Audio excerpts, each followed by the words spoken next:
Hi friends, welcome to మగ్గం work class 8. ఇది వచ్చేకి లీఫ్ స్టిచ్చింగ్ అండి, లీఫ్ ఫిల్లింగ్ అంటారు. ఎలా స్టిచ్ చేయాలనేది చైన్ స్టిచ్తో నేను చూపిస్తున్నాను. మీరు డ్రా చేసుకోండి. ఫస్ట్ పెన్సిల్తో, వైట్ పెన్సిల్ ఉంటుంది కదా, ఆ పెన్సిల్తో లీఫ్ షేప్ అనేది డ్రా చేసుకోండి. డ్రా చేసుకొని ఆ షేప్ మొత్తం ఈ విధంగా చైన్ స్టిచ్ చేసుకోండి. మగ్గం వర్క్ ఫుల్ కోర్స్ కోసం మన ఛానల్ని అయితే సబ్స్క్రైబ్ చేసుకోండి. గంట సింబల్ని ప్రెస్ చేయండి. అప్పుడు మన ఛానల్లో పోస్ట్ చేసే ప్రతి వీడియో మీకు నోటిఫికేషన్ వస్తుంది. అలాగే సబ్స్క్రైబ్ చేసుకోండి. తప్పకుండా మన వీడియోస్ అన్నీ మీకు వస్తాయి. ఇక్కడ చూస్తున్నట్లయితే పక్క నుండే అదే షేప్లో, లీఫ్ షేప్లో పక్క నుండే నేను చైన్ స్టిచ్ అనేది ఫిల్ చేస్తున్నాను. చూడండి ఏ విధంగా ఫిల్ చేస్తున్నాను.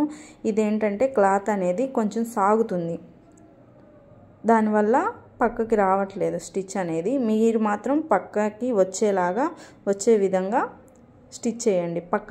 పక్కన ఒక స్టిచ్ పక్కన ఒక స్టిచ్ అనేది ఆనుకొని రావాలండి. స్టిచ్ అనేది, ఈ లీఫ్ స్టిచ్ అనేది ఈ విధంగా అయితే రావాలి. చూడండి ఎలా స్టిచ్ చేస్తున్నాను. ఒకవేళ మీకు ఆ గ్యాప్ అనేది కనిపిస్తుంది అనుకోండి, అదే ప్లేస్లో మళ్ళీ మీరు ఆ చైన్ స్టిచ్ అనేది మీరు కుట్టేయండి. నో ప్రాబ్లం, ఫినిషింగ్ అయితే బాగుంటుంది. మీకు జస్ట్ చూపించడానికైతే ఇది నేను ఈ విధంగా కుట్టి చూపిస్తున్నాను. ఇది మాత్రం మీరు ఫుల్ డే అనేది ప్రాక్టీస్ చేయాలండి. ఇది కొంచెం కష్టం అంటే కష్టం కాదు, ఈజీనే.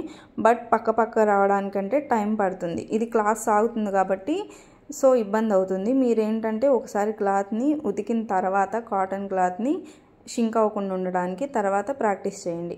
ఇంతే అండి లీఫ్ కుట్టడం, లీఫ్ ఫిల్లింగ్. నెక్స్ట్ వీడియోలో ఇంకా ఎన్ని విధాలుగా కుట్టాలో నేను చూపిస్తా. Bye friends, thanks for watching. Please like చేయండి, షేర్ చేయండి, కామెంట్ చేయండి, సబ్స్క్రైబ్ చేసుకోండి. Bye all.